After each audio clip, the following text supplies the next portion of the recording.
اعوذ باللہ من الشیطان الرجیم بسم اللہ الرحمن الرحیم الحمد للہ رب العالمین وصلی اللہ علی سیدنا و نبینا محمد و آلہ الطیبین الطاہرین۔ کتاب شریف بدایت الحکمہ کی مرحلہ اولیٰ کی فصل ثانی میں ہماری بحث جاری تھی، جس میں علامہ فرماتے ہیں کہ مفہوم وجود مشترک معنوی ہے۔ اس کے بارے میں کافی سارے مطالب وہ گزشتہ بعض دروس کے اندر بیان کیے جا چکے ہیں، اور اس مدعا کے اوپر علامہ دلیل اول جو اقامہ فرماتے ہیں وہ یہ ہے کہ ہم وجود کو متعدد اقسام میں تقسیم کرتے ہیں۔ وجود یا تو واجب ہے یا ممکن، وجود ممکن یا جوہر ہے یا عرض، اور اسی طرح متعدد اقسام میں وجود کو تقسیم کرتے ہیں۔ یہ مقدمہ اول قرار دیتے ہیں۔ مقدمہ دوم میں فرماتے ہیں کہ قواعد تقسیم میں سے یہ ہے کہ ایک مقسم موجود ہو جو مقسم واحد ہو، ایک ہو، اور اس مقسم واحد کو متعدد اقسام میں تقسیم کیا جاتا ہے، اور چونکہ وہ مقسم ہی تقسیم ہو رہا ہوتا ہے لہٰذا ایک اور لحاظ سے دیکھیں تو وہ مقسم ضمن اقسام موجود ہوتا ہے، اور حتمی طور پہ اس مقسم کو ذیل اقسام و ضمن اقسام موجود ہونا چاہیے۔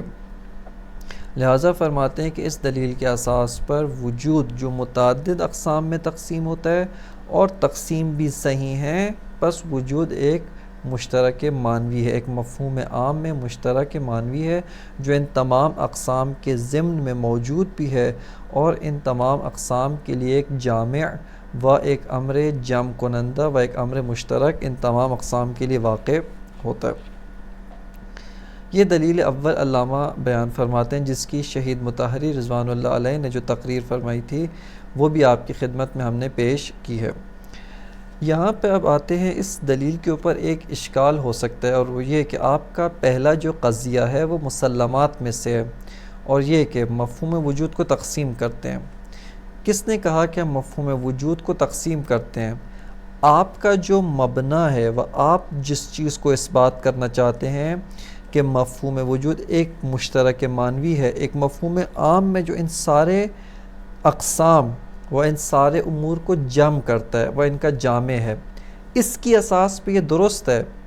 لیکن ہمارا جو مبنی ہے کہ مفہوم وجود ایک امر مشترک لفظی ہے، یعنی جس موضوع پہ حمل ہوتا ہے اسی موضوع کا معنی دیتا ہے، نہ یہ کہ اس کا کوئی اپنا جدا معنی ہو جو تمام جگہوں پر مشترک ہو، ایسا کوئی چیز نہیں ہے۔ بلکہ انسان پہ جب موجود حمل کرتے ہیں تو وہ بمعنی انسان ہوتا ہے، زید پہ جب موجود حمل کرتے ہیں بمعنی زید ہوتا ہے، واجب الوجود پہ جب موجود حمل کرتے ہیں وہ بمعنی واجب الوجود ہوتا ہے۔ لہٰذا اس مبنی کی اساس پر تقسیم ہی نہیں، اور ہم اس قضیہ مقدمہ اولیٰ کو قبول نہیں کرتے۔ اس اساس پہ مقدمہ دوم جو کبریٰ ہے، کبریٰ کلیہ ہے، وہ یہاں پر جاری نہیں ہوتا۔ کیوں؟ چونکہ اصلاً یہ سرے سے مشترک معنوی نہیں ہے اور اس کے اساس پہ تقسیم ہی نہیں ہے۔ بس اگر کوئی یوں آ کر اشکال کرے تو یہاں پر ہم ایک اور امر کی جانب متوجہ کرانا چاہتے ہیں، اور وہ یہ ہے کہ آئیں ہم اس کو علامہ کی اس دلیل و اس برہان کے پیچھے لے کر چلتے ہیں کہ یہاں پر علامہ طباطبائی رضوان اللہ تعالیٰ علیہ کیا فرمانا چاہتے ہیں اور کیا کرنا چاہتے ہیں، اور علامہ حتمی طور پہ اس دلیل کے اوپر بھی ناظر ہیں، اور اس اشکال کے اوپر بھی کہ جو مستشکل کرتا ہے اس کے اوپر بھی ناظر ہے، اور اس کا رد و جواب کہ جو علامہ نہایہ میں فرماتے ہیں اس کو یہاں پر ہم اصلی جواب کے طور پر پیش کریں گے۔ نہایت الحکمہ کے اندر مرحوم علامہ طباطبائی وہ اس مسئلے کو بدیہیات میں سے شمار کرتے ہیں، اور فرماتے ہیں اصل محتاج دلیل نہیں ہے، بلکہ اس کی جتنی بھی ادلہ ہیں وہ سارے کے سارے تنبیہات ہیں کہ جو آپ کو اس امر بدیہی و اس ارتکاز جو آپ کے نفس میں ارتکاز موجود ہے اس کی جانب متوجہ کرتے ہیں۔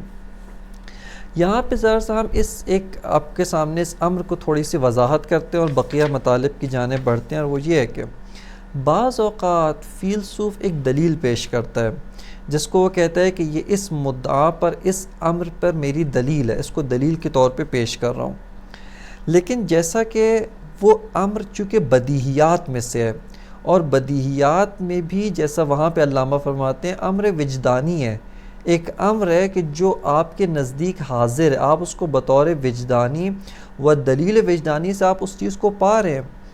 لہٰذا یہاں پر آ کر اب علامہ پھر اس کے اوپر دلیل بھی پیش کر رہے ہیں۔ اس دلیل میں علامہ کرنا کیا چاہ رہے ہیں ہم یہ آپ کے سامنے کھولتے ہیں، اور یہ کام بہت سارے فلاسفہ نے کیا ہے، اور ان کے کلمات اور ان کے ادلہ میں اگر اس امر کی جانب توجہ نہ ہو، اس چیز کی جانب متوجہ نہ ہو، ان کے بے تحاشا ادلہ اور ان کے بے تحاشا براہین ہماری سمجھ سے بالاتر ہوں گے، اور چہ بسا ان کے اوپر اسی طرح کے بے بنیاد اشکالات وارد کرتے پھریں گے۔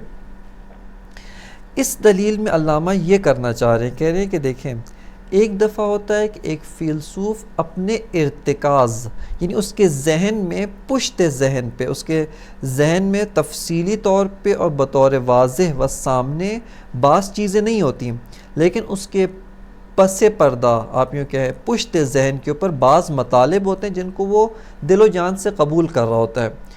ان مطالب جن کی طرف شاید بعض اوقات ملتفت بھی ہوتا ہے، التفات بھی رکھتا ہے، توجہ بھی رکھتا ہے، بعض اوقات توجہ اور التفات نہیں رکھتا، ان پشت ذہن جو مطالب وہ قبول کرتا ہے اور ان مطالب کو وہ اس کا ذہن بطور غیر التفاتی آپ کہیں، بطور غیر متوجہ غیر توجہ کی حالت میں ان سب پہ یقین رکھتا ہے، قبول کرتا ہے، اور ان کی اساس پہ آ کر بعض نتائج کو اخذ کرتا ہے، بعض چیزوں کا آ کر وہ ان کے نتائج کے طور پہ حاصل کرتا ہے۔ یہاں پہ علامہ یہ فرما رہے ہیں کہ دیکھیں، فلاسفہ میں سے تقریباً سب نے، حتیٰ متکلمین بھی یہ تقسیم انجام دیتے ہیں، یعنی یہ قضیہ صرف فلاسفہ کے ساتھ مربوط نہیں ہے، صرف ایسا نہیں کہ فلاسفہ کرتے ہیں، بلکہ آپ متکلمین بھی یہ تقسیمات انجام دیتے ہیں، اور یہ وہ قضیہ ہے کہ جو مسلم ہے، مسلمات میں سے ہے، جس کو سب قبول کرتے ہیں، مشہورات کی اساس پہ نہیں کہہ رہے، مسلمات کی اساس پہ کہہ رہے ہیں، جس کی توضیح علم منطق کے اندر دی گئی ہے، مسلمات میں سے ہے، بس اس کو آپ بھی قبول کرتے ہیں۔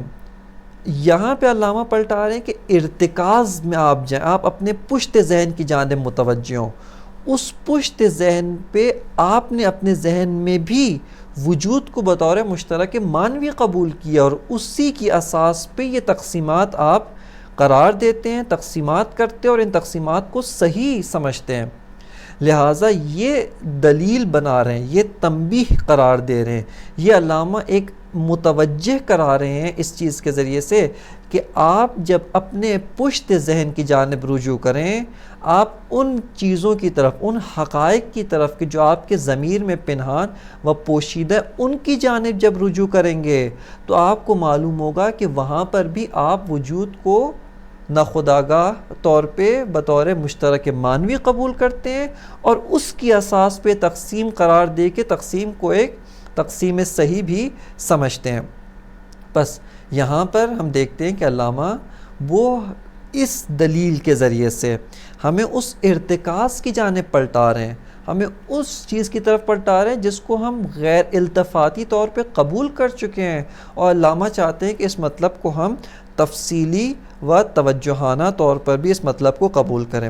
بس یہاں پہ جو فرما رہے کہ اِنَّ نُقَسِّمَ الْوُجُودَ إِلَىٰ أَقْسَامِهِ الْمُخْتَلِفَةِ كَتَقْسِيمِ إِلَىٰ وُجُودِ الْوَاجِبِ وَوُجُودِ الْمُمْكِنِ وَتَقْسِيمِ الْوُجُودِ الْمُمْكِنِ إِلَىٰ وُجُودِ الْجَوْهَرِ وَوُجُودِ الْعَرَضِ وَإِلَىٰ هَٰذَا، یہ جو ساری تقسیمات ہیں یہ کوئی پلٹ کے نہ اشکال کر، علامہ کہہ رہے ہیں کہ اساسی طور پہ مسئلہ بدیہی ہے، جب بدیہی ہے تو یہ کیا ہے، یہ آپ کو تنبیہ دے رہے ہیں، ہم آپ کو متوجہ کرا رہے ہیں، آپ کے ارتکاز کی جانب آپ کو پلٹا رہے ہیں کہ جس کی اساس پر آپ نے یہ تقسیمات انجام دی ہیں، ان تقسیمات کو قبول کرتے ہیں اور ان تقسیمات کو صحیح مانتے ہیں۔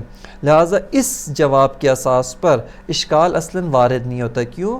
کیونکہ یہاں پر علامہ اس دلیل کے اساس پر آپ کو ارتکاز، اس مطلب بدیہی وجدانی جو ہمارے نفوس میں موجود ہے، اس کی جانب متوجہ کرا رہے ہیں۔ بس اس اساس پر جو ہے وہ یہ اشکال وارد نہیں ہے، بلکہ اشکال مرتفع ہو جاتا ہے۔ اس کے بعد سے دلیل دوم جو علامہ طباطبائی رحمۃ اللہ علیہ یہاں پر بیان فرماتے ہیں، وہ دلیل بھی بعض مقدمات کے اوپر مشتمل ہے، اور اس دلیل کے ذریعے سے بھی وہ اشتراک لفظی کو رد کر کے اشتراک معنوی کو اس بات کرنا چاہ رہے ہیں.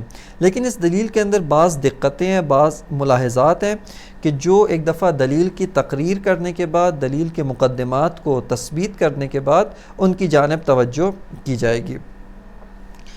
علامہ فرماتے ہیں کہ بعض اوقات کیا ہوتا ہے، یعنی آپ کے ساتھ بھی یہ تجربہ ہوگا، اس کو مقرر ہر انسان نے وہ احساس بھی کیا، اس کی جانب متوجہ بھی ہے اور اسی کے اساس پر وہ چیزوں کو دیکھتا ہے. علامہ فرما رہے ہیں بعض اوقات یہ ہوتا ہے کہ ایک دفعہ آپ کسی شے کے ہونے کا یقین ہوتا ہے آپ کو، لیکن آپ اس کو کچھ اور سمجھ رہے ہوتے ہیں، جبکہ حقیقت میں اس شے کی حقیقت کچھ اور ہوتی ہے. میں مثال کے طور پہ آپ کی خدمت میں ایک مثال عرض کرتا ہوں. جیسے بہت سارے جدید آلات ہیں، بہت ساری جدید چیزیں ہوتی ہیں. ایک دفعہ آدمی سمجھتا ہے کہ یہ شے مثال کے طور پہ کمپیوٹر ہے، یعنی اس کی جو حقیقت ہے، حقیقت سے مراد یعنی اس کا جو جنبہ ماہوی ہے وہ فلاں، مثال کے طور پہ یہ شے ہے، فلاں چیز ہے. لیکن جب کسی بڑے کی جانب رجوع کرتا ہے، متخصص فن کی جانب رجوع کرتا ہے، وہ کہتا ہے کہ آپ نے غلطی کی ہے، حقیقت میں یہ چیز کچھ اور ہے جبکہ آپ کچھ اور سمجھ بیٹھے. بس آپ کو اس کے وجود ہونے میں شک نہیں ہوا تھا، بلکہ آپ کو اس کے ہونے کا یقین تھا. لیکن کیا ہے، اس کی واقعیت کیا ہے، وہ حقیقت میں کیا شے ہے، اس کے کیا ہونے کا شک ہوا تھا. وہ شے کیا ہے اس میں شک ہوا تھا، لیکن اس کے ہونے میں شک نہیں ہوا تھا. یہاں پہ علامہ فرماتے ہیں کہ آپ دیکھیں، جب آپ کو شک ہوا کہ وہ شے کیا ہے، یہ شک اس کے اصل ہونا میں سرایت نہیں کیا، بلکہ متعلق شک وہ یہ کہ یہ شے کیا ہے. متعلق یقین یہ کہ کچھ نہ کچھ ہے، حقیقت ہے، واقعیت ہے، موجود ہے. کیا ہے مجھے نہیں معلوم، اس میں شک ہے، لیکن ایک واقعیت، ایک حقیقت ہے، لہٰذا یہ متعلق یقین ہے. متعلق شک کیا ہے کہ وہ شے کیا ہے. پس فرماتے ہیں کہ متعلق شک ایک شے دیگر ہے، متعلق یقین ایک شے دیگر ہے.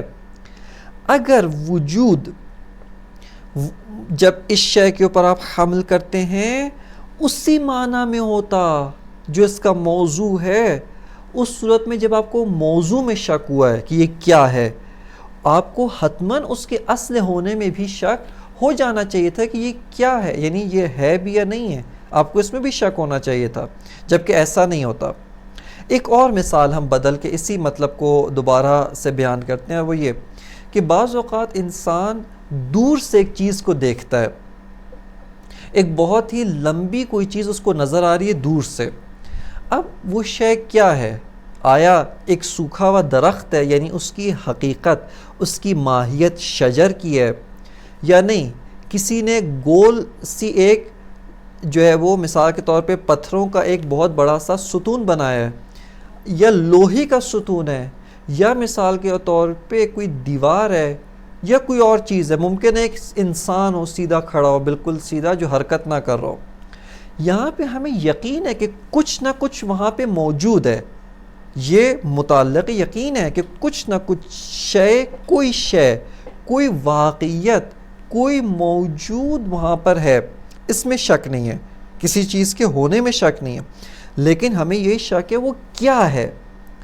اگر یہ ہوتا کہ وہ شے کیا ہے، اس میں شک اس کے اصل ہونا میں سرایت کرے، اس چیز میں سرایت کر جائے کہ وہ ہے بھی یا نہیں ہے، وہ موجود ہے یا موجود نہیں، اس کی موجودیت میں سرایت کر جائے. یہاں پہ اشتراک لفظی درست ہے. کیوں؟ چونکہ اس کا جو موضوع ہے، آپ نے کیا کہا تھا، آپ کا مدعا یہ تھا محمول جو موجود ہے اسی معنی میں ہے کہ جو موضوع قضیہ ہے، اسی معنی میں ہے کہ جو موضوع قضیہ ہے. موضوع قضیہ میں آپ کو شک ہوا ہے، اس کے ہونے، اس کے کیا ہونے میں، اس کی ماہیت میں، وہ شے کیا ہے، اس میں شک ہے. اگر محمول بعینہ ہی موضوع ہوتا، پس یہ شک جو موضوع میں ہوا تھا حتماً محمول میں بھی سرایت کر جانا چاہیے. جبکہ حقیقت اس کے برخلاف ہے کہ اس کے ہونے میں جو شک ہے وہ نہیں ہے، اس کے ہونے میں شک نہیں ہے، یقین ہے. اور اس یقین کو جو ہے یہ موضوع کا شک اس کو خراب نہیں کرتا. پس اس کا مطلب ہے متعلق یقین غیر از متعلق شک ہے. متعلق یقین اس کا ہونا ہے، اس کا وجود ہے، اس کی واقعیت ہے، اس کا ہونا، معدوم نہ ہونا، موجود ہونا، اس کی ہستی، یہ متعلق یقین ہے۔ متعلق شک اس کا کیا ہونا ہے، اس کی چیستی یعنی وہ کیا ہے، اس کا جنبہ ماہوی ہے، اس کا پہلو ماہوی ہے۔ پس علامہ فرماتے ہیں کہ یہاں پہ آپ نے ملاحظہ کیا کہ اس کا جو جنبہ ماہوی ہے وہ غیر از جنبہ وجودی ہے، اور موجودیت جو یہاں پر اس پہ حمل ہو رہا ہے وہ اس معنی میں نہیں ہے جس معنی میں موضوع ہے۔ کیوں؟ چونکہ متعلق موضوع شک ہے، یعنی شک متعلق موضوع ہے، متعلق شک خود موضوع ہے، اور محمول متعلق یقین ہے، اور دونوں صحیح، یعنی یقین خراب نہیں ہوتا اس شک کی وجہ سے، اور وہ شک اس یقین کی وجہ سے یقین میں تبدیل نہیں ہو رہا۔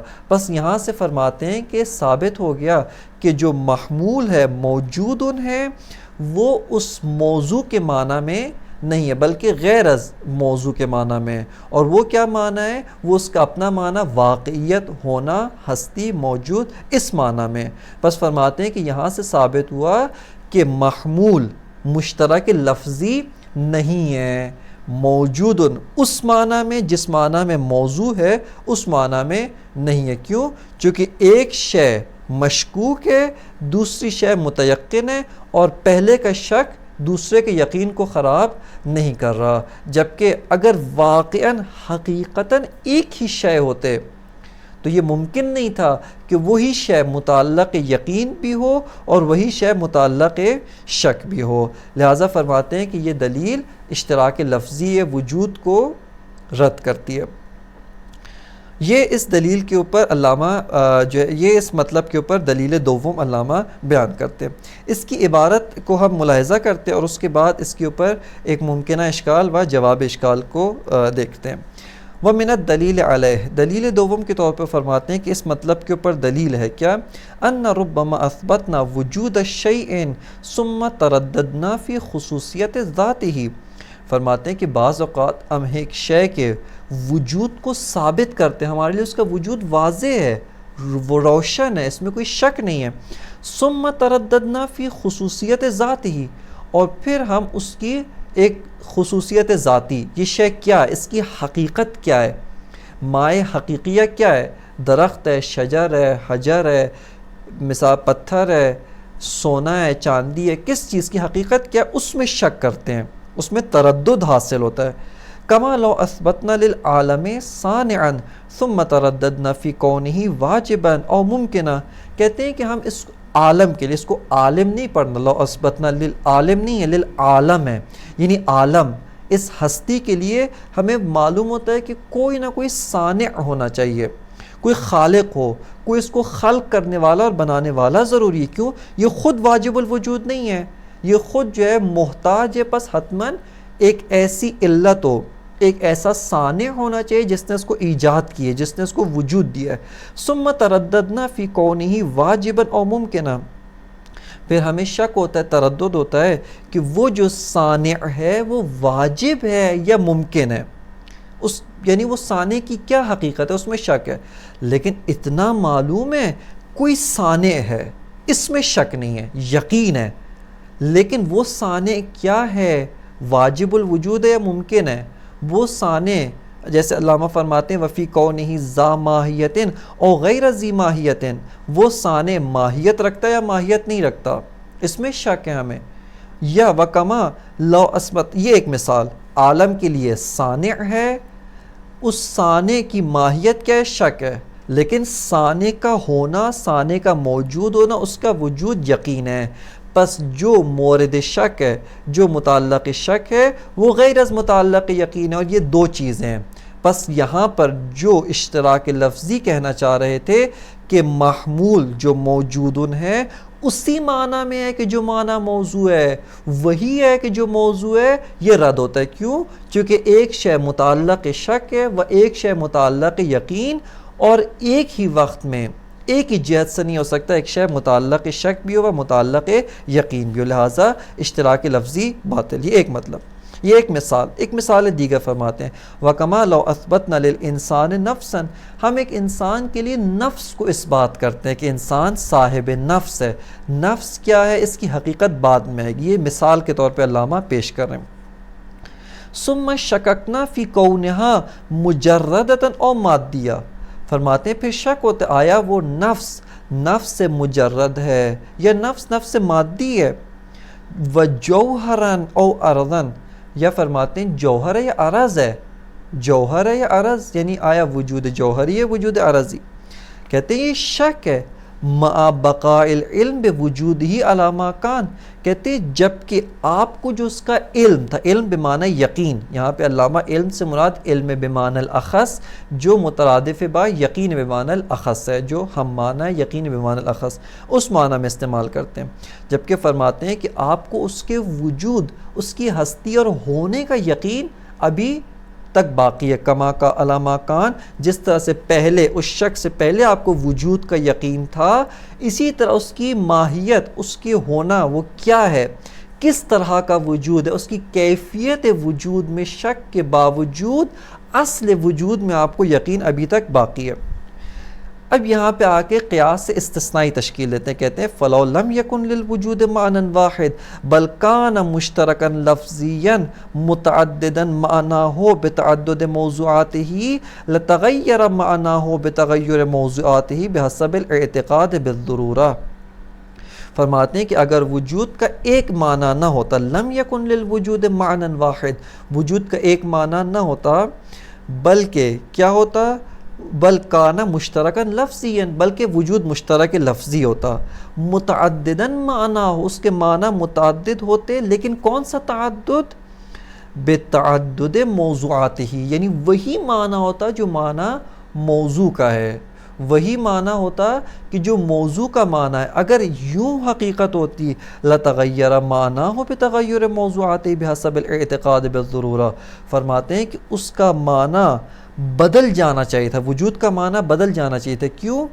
بتغیر موضوعات ہی، جیسی آپ کو اس کے موضوع کی حقیقت، موضوع کا کس طرح کا وجود، کیفیت موضوع، اس میں آپ کو شک ہوتا ہے، تغیر حاصل ہوتا ہے.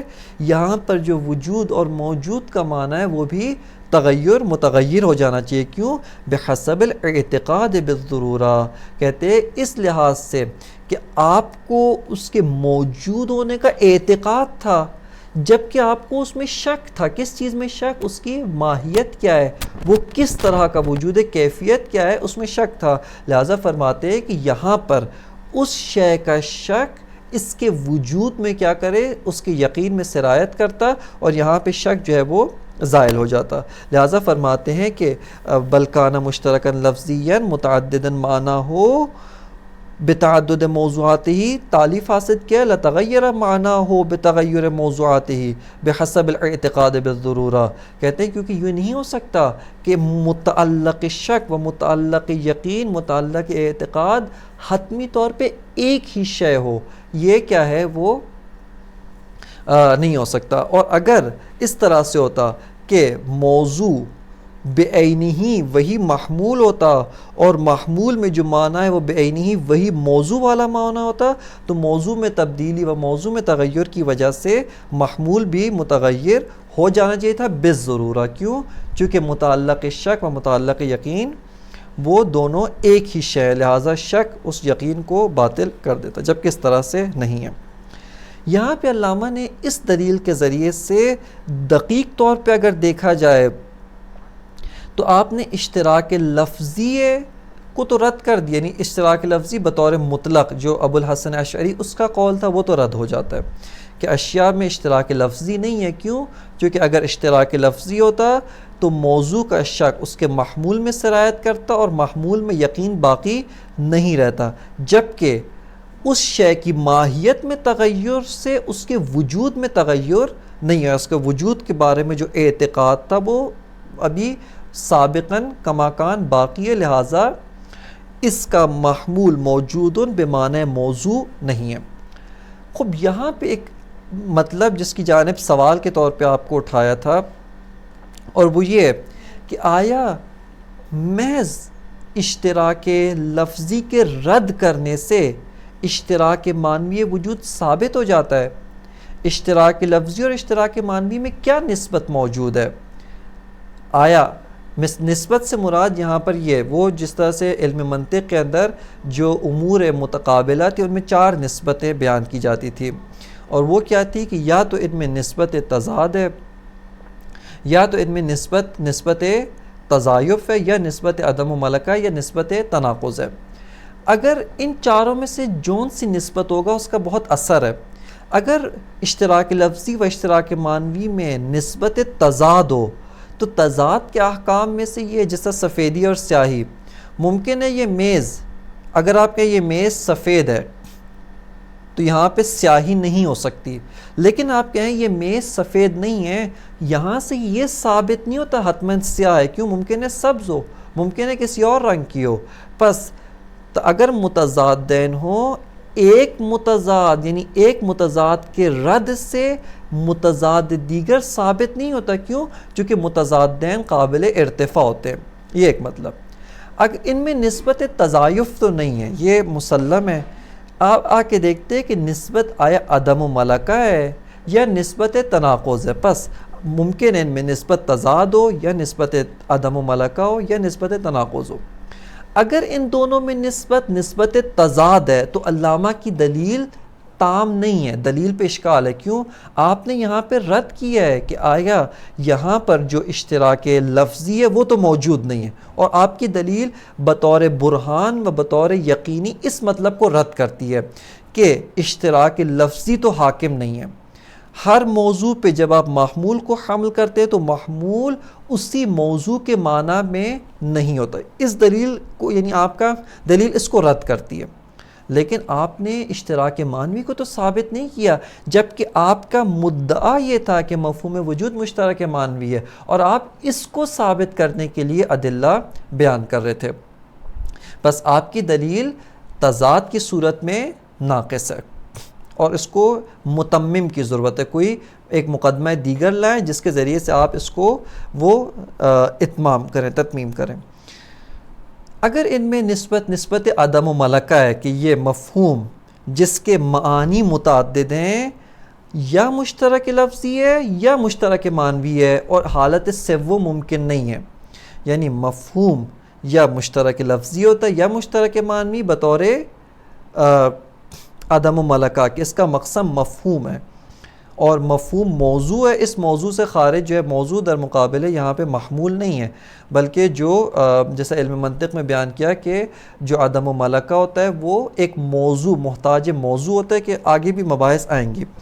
بس اس اشتراک لفظی و معنوی کا موضوع مفہوم ہے، اور اس موضوع کے اندر یہ قابل ارتفاع نہیں ہے، لہٰذا اگر ایک کو رد کرتے ہیں حتماً دوسرا ثابت ہو جائے گا، اور علامہ کی دلیل چونکہ اشتراک لفظی کو رد کرتی ہے اور دلیل واقعاً اس مورد میں تام ہے، اور اشتراک معنوی و اشتراک لفظی میں چونکہ ارتباط عدم و ملکہ کا ہے، لہٰذا رد اشتراک لفظی سے خود بخود اشتراک معنوی ثابت ہو جاتا ہے، یہ ایک مطلب۔ اور اس صورت میں جو ہے وہ دلیل واقعاً تام ہے، دلیل پہ کوئی اشکال وارد نہیں ہوتا۔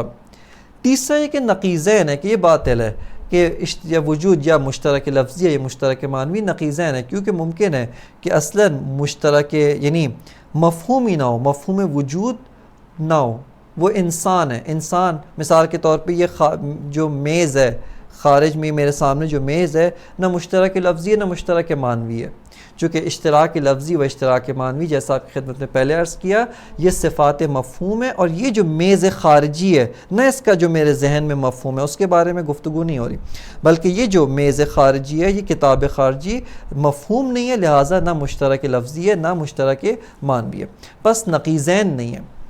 یہاں پہ آ کر دیکھتے ہیں کہ درست مطلب یہ ہے کہ ان کے درمیان اشتراک لفظی و اشتراک معنوی کے درمیان نسبت عدم و ملکہ کی ہے، لہٰذا ایک مفہوم اس قید کے ساتھ کہ مصادیق رکھتا ہے، مصادیق متعددہ، حتماً وہ مفہوم ان مصادیق یا ان معانی متعددہ پہ بطور معانی متعدد حمل ہو رہا ہے، ان پہ بطور متعدد حمل ہو رہا ہے کہ صورت میں اشتراک لفظی ہے، یا ایک ہی معنی کے ساتھ حمل ہو رہا ہے کہ اس میں صورت میں اشتراک معنوی ہے۔ پس جب ہم نے ثابت کیا کہ مفہوم وجود کہ اشتراک لفظی اور معنوی ہونے میں عدم و ملکہ ہے، پس جو ہے وہ رد و اشکال و اس مطلب کو رد کرنے کے ساتھ کہ مفہوم وجود مشترک لفظی نہیں ہے، خود بخود ثابت ہو جاتا ہے کہ مفہوم وجود مشترک معنوی ہے۔ لہٰذا یہاں سے ہم ثابت کرتے ہیں کہ مفہوم وجود وہ ایک مفہوم مشترک معنوی ہے۔ اور علامہ کی دلیل دوم اس ضمیمے کے ساتھ کہ نسبت بین اشتراک معنوی وجود و اشتراک لفظی وجود نسبت عدم و ملکہ ہے۔ یہاں پہ دلیل دوم تمام ہوتی ہے۔ دلیل سوم جس کو علامہ طباطبائی رضوان اللہ بیان فرماتے ہیں، اس دلیل کے لیے ایک مقدمہ ذکر کرتے ہیں، یا اس دلیل کے لیے ہم ایک مطلب ذکر کرتے ہیں جس کے بعد سے علامہ کی دلیل کو بیان کرتے ہیں، اور وہ اس طرح سے اس کی تقریر ہے کہ ہم جب ایک شے ہے انسان، یہ انسان جب کہتے ہیں موجود، ایک دفعہ آپ کہتے ہیں کہ موجود، ایک دفعہ آپ کہتے ہیں معدوم، یعنی ایک ہی شے کے بارے میں معدوم کہتے ہیں کہ یہ معدوم ہے، نیست ہے، موجود نہیں ہے۔ اب یہاں پہ ہم وجود جو ہے، جس کے بارے میں ہمارا ادعا یہ ہے کہ مشترک معنوی ہے، مشترک لفظی نہیں ہے، ہمارا ادعا یہ ہے، اس کی نقیض سے وارد ہوتے ہیں۔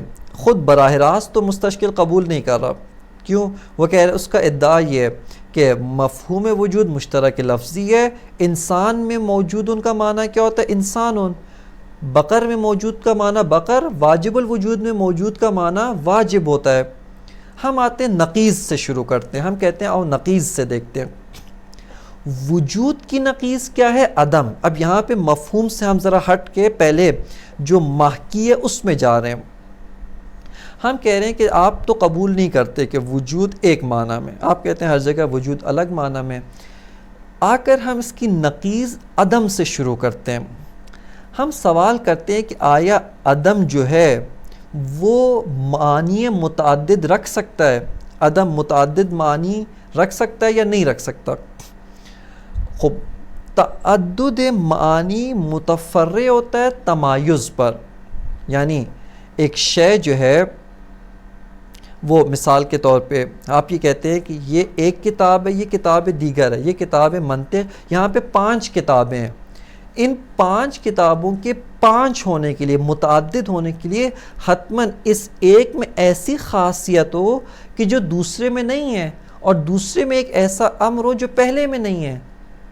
لہٰذا اس طرح سے تمایز ہوگا تو ان میں تعدد درست ہوتا ہے، اختلاف ہوگا تو ان میں تمایز درست ہوتا ہے۔ یہ ایک، پس ہر تعدد، ہر کثرت متفرع بر تمایز ہے، متفرع بر اختلاف ہے۔ یہ یہاں سے ہم نے یہ ثابت کیا کہ تعدد جو ہے متفرع ہوتا ہے تمایز پر، متفرع ہوتا ہے اختلاف پر۔ خوب، اب آ کر دیکھتے کیا عدم اس میں تمایز ممکن ہے یا تمایز ممکن نہیں ہے؟ آیا اس میں تمایز کا احتمال بھی پایا جاتا ہے، اس میں تعدد کا احتمال بھی پایا جاتا ہے، یا پایا نہیں جاتا؟ خوب، ہم یہ دیکھتے ہیں کہ عدم جو نیستی ہے، معدوم ہے، محض کچھ نہ ہونا ہے، معدوم مطلق ہے، اس میں تو تمایز نہیں ہے۔ کیوں؟ چونکہ تمایز متفرع ہوتا ہے کہ چند چیزیں ہوں جن میں تمایز ہو، جن میں ایک ایسی صفت ہو کہ جو دوسرے میں نہیں ہے، دوسرے میں ایسی صفت ہے جو پہلے میں نہیں ہے، تیسرے میں ایک ایسی صفت ہے جو ان دونوں میں نہیں ہے، وَإِلَى هَذَا۔ اس طریقے سے تعدد درست ہوتا ہے۔ پس تمایز اور اختلاف، یعنی اختلاف صفات، وہ متفرع ہے کس چیز پہ؟ کہ موجود ہو، ان کے موجودیت پہ متفرع ہے، جبکہ عدم تو موجود نہیں ہے۔ لہٰذا فرماتے ہیں کہ معدوم مطلق یا معدوم، اس میں تمایز ممکن نہیں ہے۔ جب معدوم میں تمایز ممکن نہیں ہے، معدوم میں تعدد بھی ممکن نہیں ہے، اور چونکہ معدوم میں تعدد ممکن نہیں ہے، لہٰذا معدوم میں اشتراک لفظی بھی ممکن نہیں ہے، اور معدوم کا ایک ہی معنی ہے، عدم کا ایک ہی معنی ہے۔ یہ ایک مطلب۔ اب آ کے ہم دیکھتے ہیں کہ اگر وجود کے متعدد معنی ہوں، جیسا کہ ہمارا دلیل خلف سے جا رہے ہیں ہم، دلیل خلف کیا ہے کہ ہم فی الحال سلمنا قبول کرتے ہیں کہ وجود مشترک معنوی نہیں ہے بلکہ مشترک لفظی ہے، اور متعدد جگہ پہ اس کے متعدد معنی موجود ہے۔ اگر وجود مشترک لفظی ہو اس صورت میں، اور اس کی جو نقیض ہے عدم، اس کی جو نقیض ہے عدم، وہ کیا ہے؟ مشترک معنوی ہے، یہ ایک معنی رکھتی ہے، معنی واحد ہے، وجود کی طرح متعدد معانی نہیں رکھتی۔ تو علامہ طباطبائی فرماتے ہیں کہ یہاں پر ارتفاع نقیضین لازم آتا ہے جو کہ محال ہے۔ کس تقریر کے ساتھ ارتفاع نقیضین لازم آتا ہے؟ اس توضیح کے ساتھ۔ توجہ کیجئے گا یہاں پہ اس توجہ کے ساتھ کہ دیکھیں ایک شے ہے، یہاں پر یہ کتاب مثال کے طور پہ آپ کہتے ہیں موجود ہونا ہے، لیکن کس معنی میں؟ موجود بمعنی اول موجود۔ کیوں؟ جو کہ الکتاب موجودن کا معنی آپ کے نزدیک مشترک لفظی والوں کے نزدیک الکتاب و کتابن، الانسان موجودن کا معنی ہے کہ الانسان و انسان، صحیح ہے۔ فی الحال ہم ان دو معنی کو لیتے ہیں۔ اس کو کہتے ہیں کہ یہ موجود جو اس کتاب پہ حمل ہو رہا ہے بمعنی اول حمل ہو رہا ہے، اور اس موجود کی نقیض کیا ہے؟ عدم، معدوم، عدم اس کی نقیض ہے۔ الانسان موجودن پہ جو موجود حمل ہو رہا ہے وہ موجود بمعنی دوم ہے، اور اس کتاب پہ جو موجود حمل ہو رہا ہے اس معنی میں موجود نہیں ہے، اور وہ جو انسان پہ موجود کا معنی ہے وہ اس کتاب پہ موجودن والا معنی نہیں ہے۔ پس یہ کتاب موجود ہے، لیکن کیا مطلب کہ یہ کتاب موجود ہے، موجود بمعنی یہ اول موجود ہے، نہ بمعنی دوم۔ کیوں؟ چونکہ وہ بمعنی دوم اس کا غیر ہے، لہٰذا وہ یہاں پہ اطلاق نہیں ہو رہا۔ ثانیاً کیا ہے کہ یہ کتاب موجود ہو، پس لیس بمعدوم، معدوم نہیں ہے، لہٰذا عدم جو اس کی نقیض ہے وہ یہاں سے مرتفع ہے۔ لیکن یہاں پر موجودیت بمعنی یہ دوم بھی مرتفع ہے۔ کیوں؟ چونکہ یہاں پر موجود کا معنی اول ہے۔ پس جیسی ہم کہہ رہے الکتاب، توجہ کریں یہاں پہ، دقت کریں علامہ کس مطلب کی جانب متوجہ کر رہے ہیں۔ علامہ کہہ رہے کہ دیکھیں آپ نے کہا کہ وجود کیا ہے؟ مشترک لفظی ہے، متعدد معنی رکھتا ہے۔ خوب ایک معنی اس کتاب پہ حمل ہو رہا ہے، ایک معنی، اس معنی کی نقیض کیا ہے؟ عدم۔ معنی دوم کیا ہے؟ جو انسان پہ حمل ہو رہا ہے، جو غیر از اس کتاب کسی اور شے پہ حمل ہو رہا ہے، اس کی نقیض بھی کیا ہے؟ عدم۔ توجہ کریں، اس کی نقیض بھی عدم۔ پس موجود بمعنی اول جو ہے اس کی نقیض بھی عدم ہے، موجود بمعنی دوم ہے اس کی بھی نقیض عدم ہے۔ اس کتاب پہ موجود بمعنی اول صدق کر رہا ہے، لیکن موجود بمعنی دوم بھی صدق نہیں کر رہا، اور اس موجود بمعنی دوم کی جو نقیض ہے عدم وہ بھی صدق نہیں کر رہا۔ پس ایک شے کے اوپر دونوں نقیضین مرتفع ہیں، نہ موجود بمعنی دوم صدق کرتا ہے، نہ موجود بمعنی دوم کی جو نقیض ہے عدم وہ صدق کرتا ہے، جبکہ یہ مطلب ابدہ البدیہیات ہے کہ ارتفاع نقیضین محال ہے۔ لہٰذا فرماتے ہیں کہ اگر آپ اشتراک لفظی کے قائل ہوں، آپ کو ارتفاع نقیضین کا بھی قائل ہونا پڑے گا، اور ارتفاع نقیضین کا محال ہونا بدیہیات میں سے ہے، لہٰذا ارتفاع نقیضین مرتفع نہیں ہو سکتے، نقیضین کا ارتفاع محال ہے۔ یہ ایک اشکال۔ اس کے اوپر ایک اشکال دیگر بھی علامہ مطرح فرما سکتے تھے جو نہیں کیا، اور وہ یہ ہے کہ نقیضین کے درمیان واسطہ نہیں ہوتا، نقیضین میں واسطہ محال ہے، لہٰذا اگر آپ یہ کہتے ہیں کہ یہاں پر یہ شے کتاب موجود بمعنی اول ہے اور عدم، اس کی عدم جو ہے وہ مرتفع ہے، پس موجود بمعنی دوم اس کے ان دونوں کے درمیان واسطہ ہے۔ کیوں؟ چونکہ نہ وہ موجود بمعنی اول ہے نہ عدم ہے، پس نقیضین کے درمیان یہاں پہ واسطہ ہونا بھی لازم آتا ہے، جبکہ اعدام کے و نقیضین کے احکام میں سے کہ نقیضین کے درمیان واسطہ محال ہے۔ لہٰذا اس دلیل کے ذریعے سے ہم یہ ثابت کرتے ہیں کہ مفہوم وجود کی جو نقیض ہے عدم، وہ ایک معنی میں ہے، پس اس کی جو نقیض ہے وجود وہ بھی حتماً ایک حقیقت ہے، ایک معنی میں۔ کیوں؟ اگر ایک معنی میں نہ ہو، متعدد معانی میں ہو، جیسے اشتراک لفظیوں کا ادعا یہ ہے، پس یہاں پر ارتفاع نقیضین لازم آتا ہے، اور چونکہ ارتفاع نقیضین لازم آتا ہے یہ محال ہے۔ پس یہ دلیل علامہ کی بہت ہی محکم و بغیر کسی اشکال کے یہاں پر تمام ہوتی ہے۔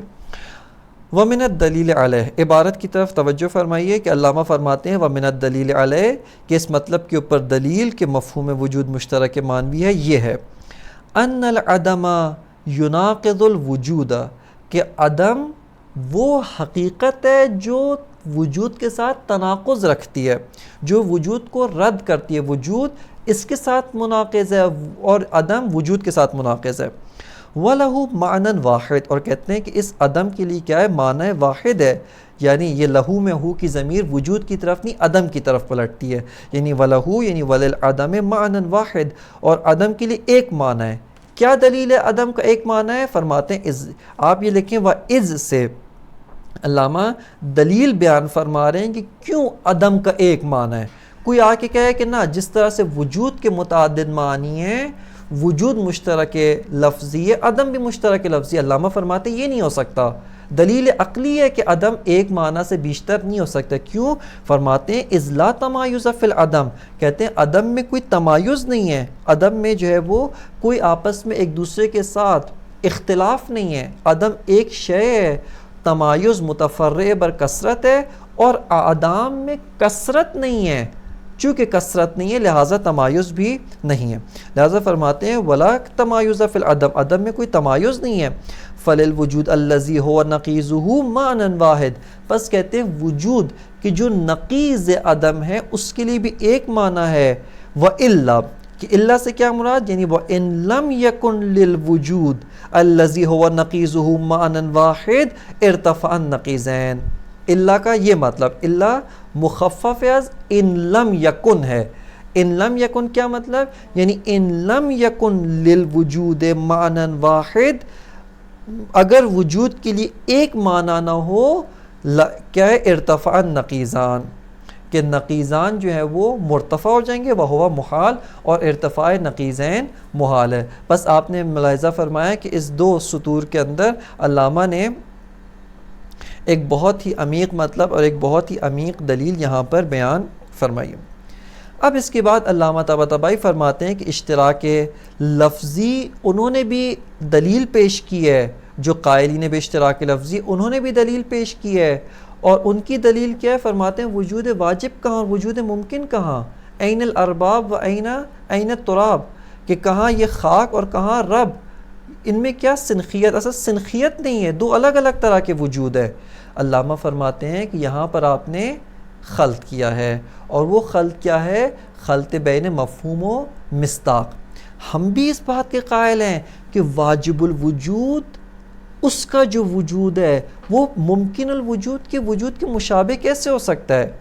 جو واجب میں خصوصیات ہے، واجب کا علم ہے، واجب کا جو مثال کے طور پہ صفات ہیں، وہ کس طریقے سے ممکن الوجود کی صفات اور ممکن الوجود کے وجود کے مشابہ ہو سکتا ہے؟ اصلا ان میں کوئی سنخیت نہیں ہے، لیکن سنخیت کے ہم جو منکر ہیں وہ مصادیق میں سنخیت کے منکر ہیں۔ یہاں پہ دقت کریں کہ علامہ فرما رہے ہیں کہ دیکھیں یہاں پہ اس ایک مطلب، وہ جو مطلب عمیق ہے کہ ایک ایسا حکم ہے کہ جو حکم مصادیق کا ہے اور وہ حکم مفہوم میں سرایت نہیں کرتا، اور وہ کیا ہے کہ مصادیق میں واجب الوجود وجود ہے، لیکن کیا عالی وجود ہے، کوئی نقص نہیں ہے، کوئی عدم نہیں ہے، کوئی اس میں شک و شبہ نہیں ہے، یہ جو ہے کیا نام ہے، کوئی اس میں وہ نہیں ہے، لیکن مفہوم جو آپ وجود سے اخذ کر رہے ہیں وہ وہی مفہوم ہے کہ جو آپ ایک ممکن الوجود کے وجود سے اخذ کرتے ہیں، اس کے جہت موجودیت سے اخذ کرتے ہیں۔ بس آپ نے حکم مصداق سرایت دیا ہے مفہوم کی طرف جو خلط ہے. کیوں خلط ہے؟ کیونکہ یہ حکم اختصاصی ہے، مفہوم کا مصادیق کا جو مفہوم کی طرف سرایت نہیں کرتا. بس اگرچہ مصادیق متکثر ہے، اگرچہ مصادیق میں اختلاف ہے، اگرچہ مصادیق میں جو ہے کیا نام ہے آپ کہیں کہ مصادیق ان میں سنخیت نہیں، ان میں بہت فاصلہ ہے، لیکن مفہوم جس جہت سے آپ اس کے موجودیت سے آپ مفہوم وجود انتزاع کر رہے ہیں، وہ اس انسان کی موجودیت سے بھی انتزاع کر رہے ہیں، اور تمام اشیاء کی بھی موجودیت سے آپ وہی مفہوم انتزاع کر رہے ہیں. پس مفہوم کی جہت سے کوئی اشکال نہیں ہے. فرماتے ہیں والقائلون باشتراکہ اللفظی بین الاشیاء او بین الواجب والممکن. فرماتے ہیں کہ جو اشتراک لفظی کے قائل ہیں بین الاشیاء، یہ کون ہے؟ گروہ اول، کہ جو قول ہے منسوب کس کی طرف؟ ابو الحسن اشعری، اس کی طرف منسوب ہے، کہ جو قائل ہے اشتراک لفظی بطور وسیع، کہ تمام شے میں، بقر میں موجود ان کا معنی بقر ہے، انسان میں موجود ان کا معنی موجود و الی ھذا، یہ اشتراک لفظی بطور وسیع کے قائل ہے. یہ قول اول کی طرف علامہ اشارہ کرتے ہیں والقائلون باشتراک اللفظی بین الاشیاء، یہ ایک مطلب او بین الواجب والممکن، کہ یہ علامہ اشارہ کر رہے ہیں قول دوم اشتراک لفظی، کہ جو اشتراک لفظی بطور وسیع کو قبول نہیں کرتے، بلکہ کہتے ہیں کہ ممکنات میں وجود مشترک معنوی ہے، ممکنات میں اشیاء غیر از واجب الوجود، لیکن واجب اور ممکن میں وجود مشترک لفظی ہے. اس طرح سے کہ جس معنی میں موجود ممکن پہ حمل ہوتا ہے، اسی معنی میں موجود وہ واجب الوجود پہ حمل نہیں ہوتا. لہذا فرماتے ہیں یہ قول دوم کی جانب اشارہ کر رہے ہیں، او بین الواجب والممکن. یہ کیوں اس قول کے قائل ہوئے؟ فرماتے ہیں انما ذهبوا الیہ حذرا من لزوم السنخیت بین العلت والمعلول مطلقا او بین الواجب والممکن. فرماتے ہیں کہ یہ اس وجہ سے اس کے قائل ہوئے، اس سے حذرن یعنی اس چیز سے بچتے ہوئے کہنے لگے کہ علت اور معلول میں سنخیت نہیں ہے. علت ایک وجود متکامل ہوتا ہے، معلول ایک وجود ناقص. واجب الوجود ایک وجود بی نقص ہے، بغیر نقص ہے. معالیل و ممکن الوجود مشوب از نقائص ہیں، بس ان میں کسی قسم کی سنخیت نہیں ہے. فرماتے ہیں حذراً من لزوم السنخیت بین العلت والمعلول مطلقہ، جو اشارہ قول اول کی طرف، یعنی اشارہ اشتراکی لفظی بین الاشیاء جو بطور مطلق ہے، لزوم سنخیت بین العلت والمعلول مطلقہ، اس سے بچتے ہوئے وہ اشتراک لفظی وسیع کے قائل ہوئے، یا او بین الواجب والممکن، یا قائل ہوئے کہ واجب اور ممکن میں جو ہے وہ سنخیت نہیں ہے، وہ واجب الوجود ہے، ہم ممکن الوجود ہے، اور واجب الوجود و ممکن الوجود میں کس نوعیت کی سنخیت ہو سکتی ہے. لہٰذا علامہ فرماتے ہیں کہ یہ کیوں قائل ہوئے؟ اس سنخیت سے بچنے کے لیے. ورد بأنه يستلزم تعطیل العقول عن المعرفت. یہ آج ارادہ تھا کہ انشاءاللہ اس کو ختم کرتے، لیکن چونکہ وقت تمام ہے، انشاءاللہ تعالی درس بعدی میں اس حصے کو تیزی سے پڑھ کے فصل ثالث میں فی ان الوجود زائد علی الماہیت عارض لہا، اس کے اندر وارد ہوتے ہیں اور اس کے بارے میں جو مطالب ہیں ان کو ذکر کریں گے. وصلی اللہ علی سیدنا و نبینا محمد و آلہ الطیبین الطاہرین المعصومین.